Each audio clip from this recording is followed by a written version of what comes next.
may we be allowed to present a manifestation on the circumstances behind the delivery of Mr. Duterte in this chamber.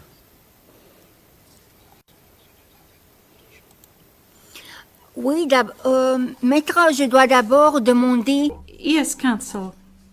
This is as part of the procedure, and as we've said since the very outset, I need to ask Mr. Duterte himself to make the conditions of his detention at the detention facility of the court since his arrival. If he can please tell us these details.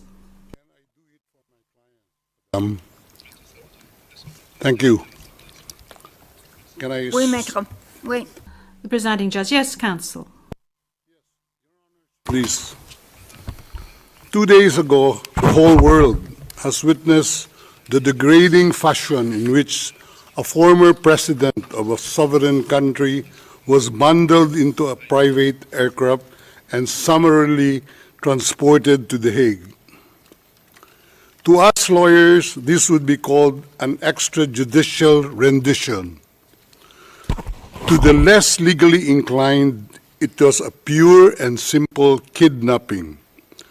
My client was denied all access to the legal recourse in the country of his citizenship, and this all in the nature of political score settling. Two troubled entities struck an unlikely alliance, an incumbent president who wished to neutralize and choke the legacy of my client and his daughter on the other hand, and a troubled legal institution subject to delegitimization and desperate for a price cuts and a legal show today on the other hand. With this in mind, it is not surprising that my client was abducted from his country. ICC private jets do not drop out of the thin air. That jet which received my client was coordinated in advance. The UAE is not a state party to the ICC and has no obligation to cooperate with the court. Yet my client sat in transit in that country for more than 5 hours. I invite the registry's representative to present today in court to explain to the judges exactly how they believe this transfer was anything other than a gross abuse of process. Given the precipitous arrival of my client, an elderly man with debilitating medical issues, hard of hearing and poor of sight, he was taken to a hospital for observation.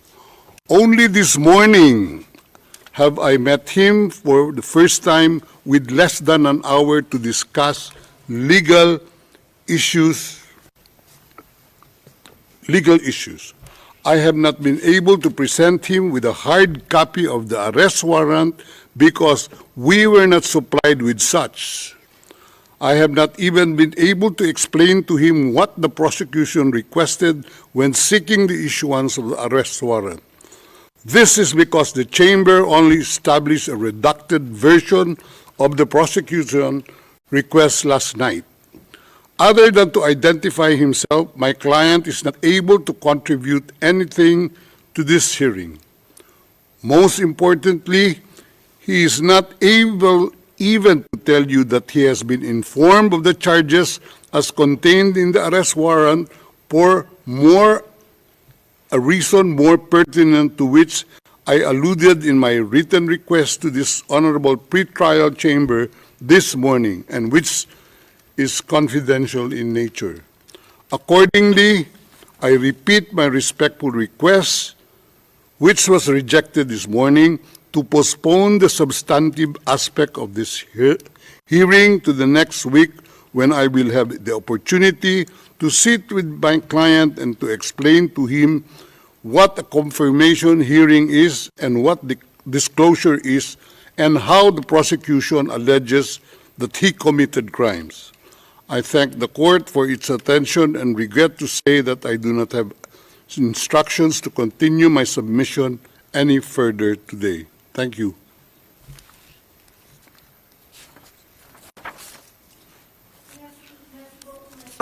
D'abord, concernant Thank you, Counsel. Now, with regard to the health issues of Mr. Duterte, I believe that the court has taken specific measures with regard to his health situation, and I note that subsequent to his arrest and when he arrived at the detention centre, the court's doctor was of the opinion that you were fully mentally aware and fit, and that you have undergone further checks and tests at the detention facility. And when you broached health matters, that's saying that you were not able to come to the hearing, the doctors who consulted with you were of the opinion that Mr. Duterte was not in a position to come to the hearing physically, but that if he gave a written permission, he would be able to take part via video link. Now, that is with regard to the health matters that you just mentioned. They are very important, especially concerning the matter of age. Now, with regard to the rights of Mr. Duterte, we have before us the registrar's or the registry's report that says that Mr. Duterte has been informed of his rights, including Articles 66 and 67 of the Rome Statute, and that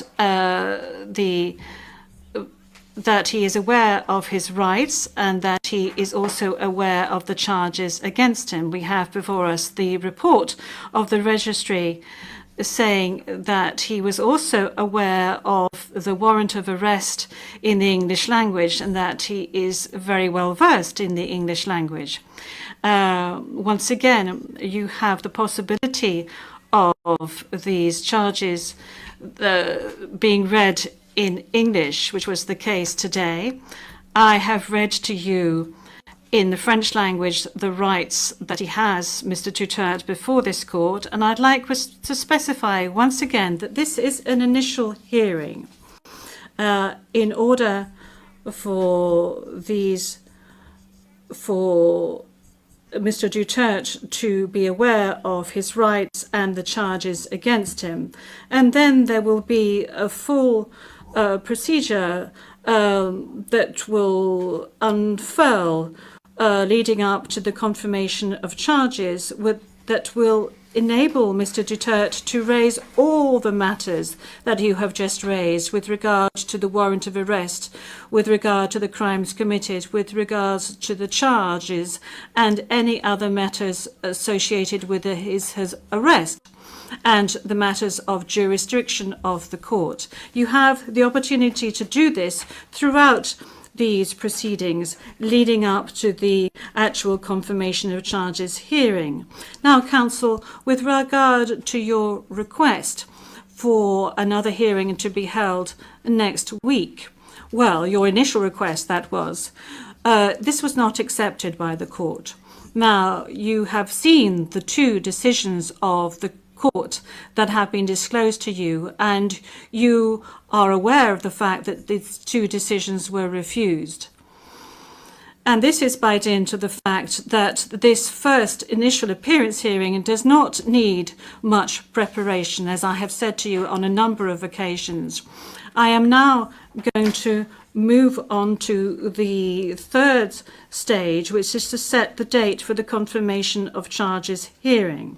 After assessing all factors, including the need for the parties and participants to adequately prepare, as well as Mr. Duterte's rights, including his right to be tried within a reasonable time, the date for the commencement of the confirmation of charges hearing is September the 23rd, 2025. I would add that in accordance with Rule 1217 of the Rules of Procedure and Evidence, this date may be postponed by the Chamber depending on the progress of the proceedings, either on its own motion or at the request of the prosecutor or the defence. Before concluding this hearing, I would like to inform the parties of the next procedural steps. First, I would like to recall that in accordance with Rule 1212B of the Rules of Procedure and Evidence, the Chamber holds status conferences to ensure a small exchange of information under satisfactory conditions. These conferences are organised either ex officio or at the request of the prosecutor or the defence. Secondly, a set of decisions will be taken in a timely manner to ensure that the proceedings progress smoothly and expeditiously.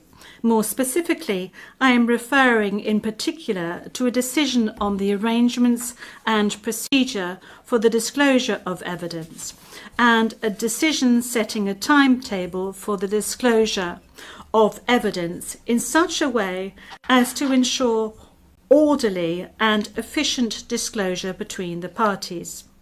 In this regard, the Chamber orders the prosecutor to begin disclosing today the information on the basis of which the warrant of arrest was issued, and to complete this disclosure no later than within the next 7 days. The Chamber will also issue a decision on the participation of the victims who, according to the statute of the court and to the extent permitted by the Chamber, are authorised to present their views and concerns at this stage of the proceedings. We have come to the end of Mr. Duterte's first appearance hearing. I would like to thank all the participants in this hearing, the interpreters and the stenographers. This concludes today's hearing.